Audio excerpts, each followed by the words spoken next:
Greetings to those who watch below. Before we start today's creepypasta, I'd like to say thank you to those who dwell below, an exclusive channel membership that gets you shout-outs at the start of every video. So thank you to Steffi Ray, Lefty Kim, M.A. Way, Julie B, Chris BLK Chris, Canopsia, Tegan S, Tasos Karamaris, LT Punisher 666, Wicked Witch, Lisa Watts, and Christina Groves. If you'd like to help out the channel further, you can subscribe by hitting that button and also clicking the notification bell so that you don't miss any videos. You can also find me on Instagram at brimstone_below and on Facebook at the Brimstone Below Horror Channel. Also, if you're hankering for more creepypastas, I'll be starting to post new videos up on the creepypasta.com official YouTube channel. But for now, sit back, relax, and enjoy. There's something haunting the Eastern European countryside. Don't Let It See You, by Morning Owl. For those not accustomed to it, life in rural Eastern Europe can feel very lonely and isolating. I've spent all my teenage life and most of my childhood in London, but recently, about a year ago, we were forced to move back to the old country due to financial reasons. I couldn't have been older than 3 or 4 when we first transitioned to the UK, so my memories of my hometown were foggy at best. An old apartment complex in the middle of an industrial district isn't exactly the most scenic place to grow up either, but though definitely drab at times, it always felt alive. There was always something to do, and the more interesting parts of town were just a short bus ride away. Here, there are only grasslands stretching for miles in whichever direction I look. Not to mention the 4-hour drive between me and the nearest city. For the record, I don't have a license.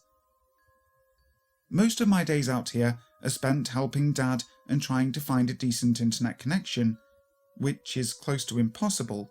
You have no idea how many attempts it took to post this. I've never been much of an extrovert, but having nobody to talk or relate to takes a toll on you. The local population is primarily comprised of people past their 60s. The last family with a kid closer to my age had apparently moved near a decade ago, which, yeah, you can definitely see why. Unfortunately, as you've probably already guessed, boredom hasn't been the worst thing that I've had to contend with, not even close. I remember when I first saw her. It was still technically summer at the time, so evenings were tolerable, if not exactly warm. Dad and I were taking a walk along the dirt road that connects the village to the nearest highway. He was talking about how I just needed to hold out for a few more years, and that we'll be able to move again once we save enough money. The prospect of spending literal years trapped in some desolate hamlet in the middle of nowhere isn't exactly assuring, but with him getting older and Mum's disabilities, I can't just abandon them either. They are by no means perfect parents, but they've always tried their best, and I appreciate them for it. I remember looking over at my father, only to notice something in the distance past his shoulder. I strained my eyes. The gloom was far too dense to fully penetrate, but I could definitely distinguish the outline of someone standing amidst the tall grass, towering above it. The figure was that of a woman, a very tall and lanky woman. Her proportions weren't impossible, but they were intimidating, especially coupled with the slanted stance and the fact that she just stood there, swaying like a willow in a windstorm. Dad glanced over his shoulder as well, but then just looked back at me confused. "What is it?" he asked. I was so taken aback by the question that I didn't know how to respond. How did he miss the giant woman standing in the middle of the field directly behind him? I watched as the imposing silhouette suddenly began to descend, almost as if being swallowed by the earth itself, before disappearing beneath the grass entirely. Once I finally managed to articulate what I had seen, Dad cut our walk short and we jogged home. There is nobody that lives here that even comes close to matching that description, but it certainly wasn't beyond the realm of possibility that some creepy tall woman was wandering the steps at night. Weirdos aren't exclusive to the big city, you know.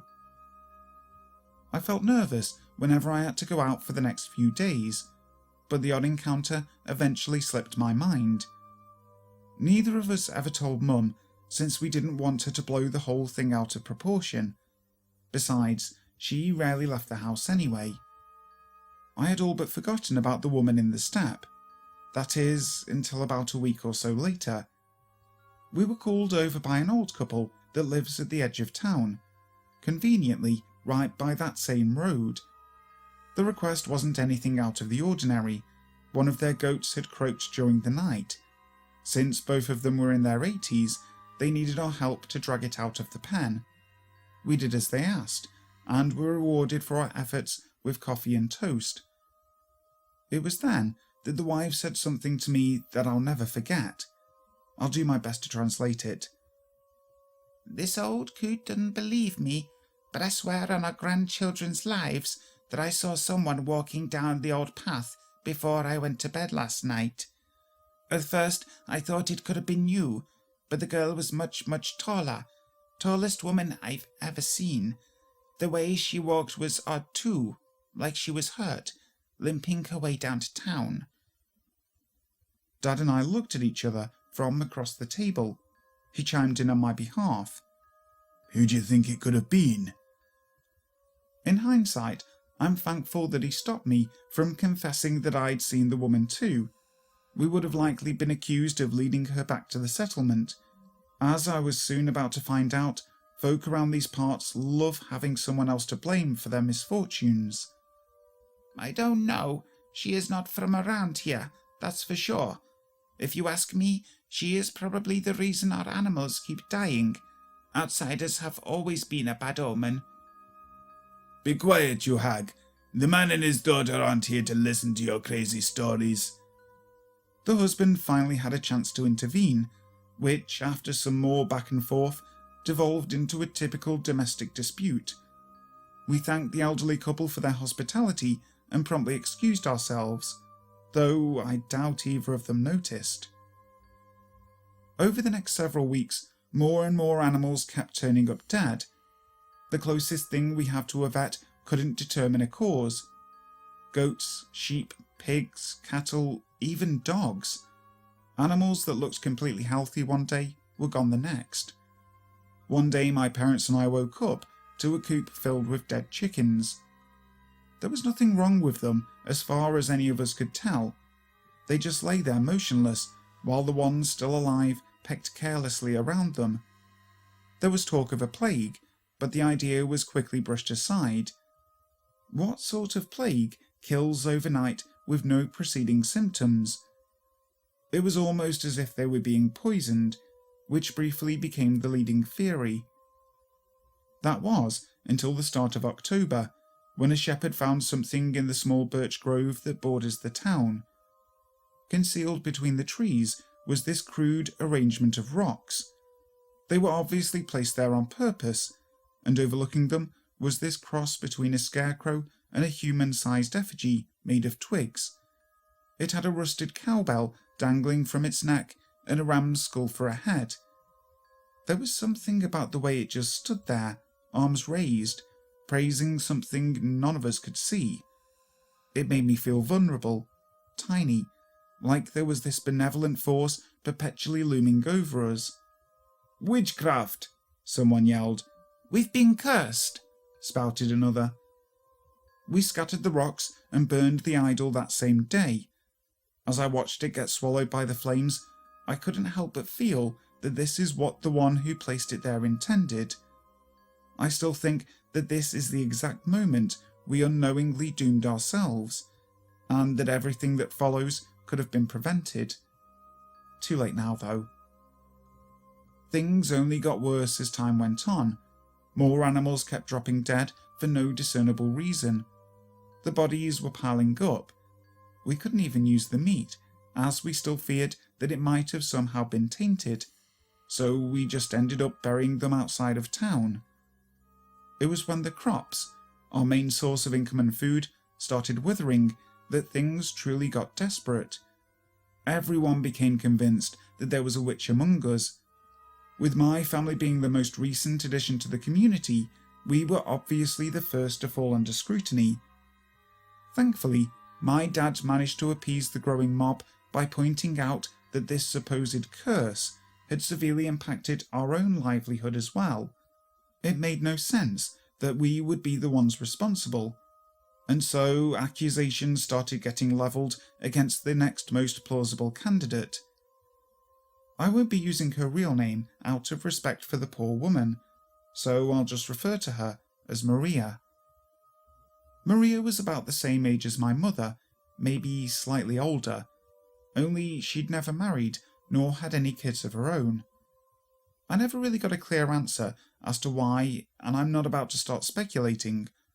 All you need to know is that she'd been living in relative solitude for years, which made her a prime suspect in the eyes of the traditionalist populace.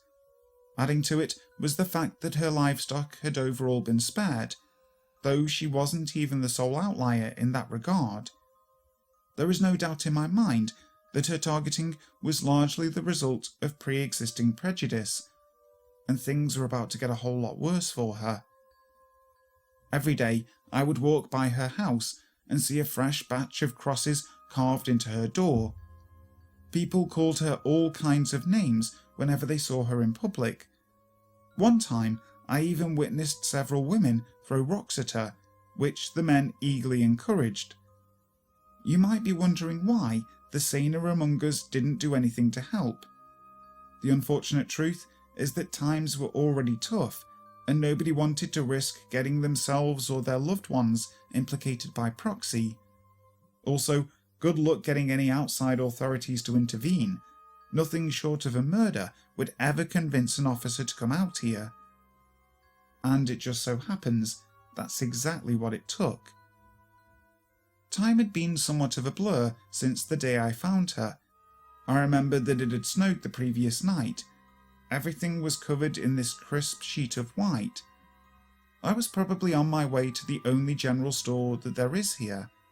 It was far too cold for a casual stroll. Suddenly, I heard the distinct intermittent jingling of what sounded like a cowbell coming from somewhere nearby. As I circled past Maria's homestead, like I've always done, I saw her, displayed at the foot of her own doorstep like some perverse art exhibit. Her partially stripped body was tied to a fence post, swollen and bruised beyond recognition. Frost clung to her dark hair as it flapped in the freezing wind, obscuring disfigured features that hardly resembled a face anymore. And there it was. The same bell that we found around the idol's neck now hung from hers, attached to a hoop of rope and barbed wire, knocked about by the wind. I was so thoroughly desensitized by that point that I just turned around and went home. Didn't even tell my parents. Somebody did eventually call the police, but nothing really came of it. There was an investigation, suspects were questioned, but it ultimately got swept under the rug. Maria didn't have any relatives or friends that were willing to pursue the matter further, so it was just sort of forgotten about by the time Christmas rolled around. People have their suspicions about who could have done it, of course.